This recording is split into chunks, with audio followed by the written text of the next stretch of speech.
Good morning, Year 10. Today we're going to be talking about the British and Turkish perspectives of the events that occurred at Gallipoli. This will be an important part of our learning for this semester.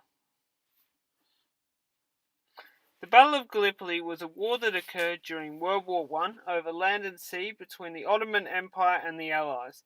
The Allies wanted to defeat the capital of the Ottoman Empire, Istanbul, to open the path to a supply line in Russia, so its first target was the Strait of Dardanelles.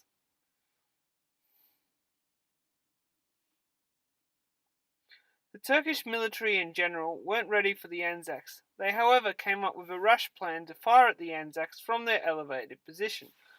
The amount of soldiers on the operation from the Turkish side was a mere 160, compared to the Anzacs, which was a sizable force that outnumbered the Turks by 10 to 1.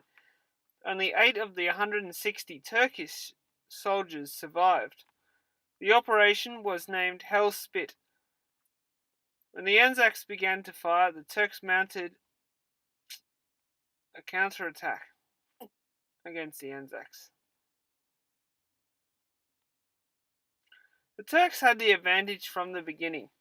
There was a 6-week delay of the British troops, which gave the Turks time to prepare a large-scale ground assault waiting for them. They also had time to construct roads, boats for supplies, and men across the narrows, trenches, and gun emplacements. It proved to be their greatest victory of the entire war and was considered a major Allied failure. The struggle formed the basis for the Turkish War of Independence and the founding of the Republic 8 years later, which rose to prominence as a commander at Gallipoli. Whilst Australian perspectives are often at the forefront of our society, we need to accept the Turkish view of sacrificing for freedoms. By the time the Turkish Republic had formed in 1923, the British, French, Italians, Greeks, Australians, and New Zealanders had invaded Turkey, all of which had a direct or indirect interest in the acquisition of land for political gain. And with each invasion, the body count in Turkey went up. It's the epitome of modern-day martyrdom. Without this sacrifice, there would be no freedoms for the Turks to enjoy today. For Turkey, it was about defending the nation from enemy invasion.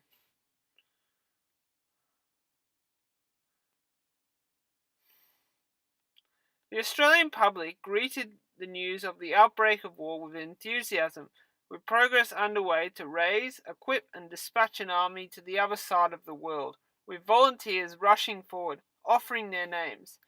British Empire and French forces also started landing at Gallipoli at this time. The original landing at Anzac Cove was abandoned due to bad weather, with the Australian and New Zealand Army Corps landing at what will be called Anzac Cove. At the end of the day, the British were stuck on the tip of Cape Helles, and the Anzacs were holding a small patch of ground. 900 Anzac troops had been killed and a further 2,000 wounded. The Gallipoli campaign cost the Allies 141,000 casualties.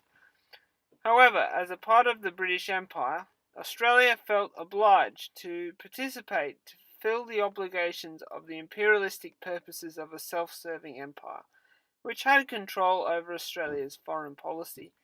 Involvement in the Gallipoli campaign contributed to the Australian identity through courageous men who were willing to die and be intrepid. Australians shared a belief that this was a just and noble cause, and it is why we celebrate Anzac Day today, to commemorate the ultimate sacrifice. Australia and New Zealand commemorate the Gallipoli campaign far more than the British, who were more occupied with bloody battles at Ypres and the Somme, as we feel in Australia that the Anzacs are larger-than-life figures.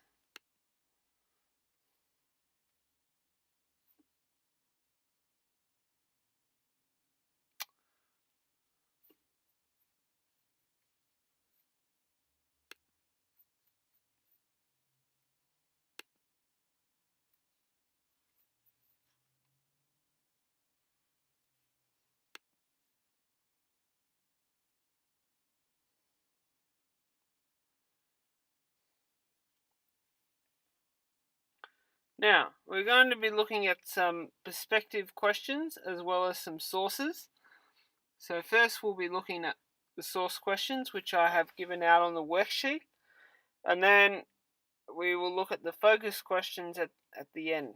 And if we don't get time to finish, we'll work on those for homework. So I'll just leave them up here so you can have a look at them throughout the lesson. Thank you.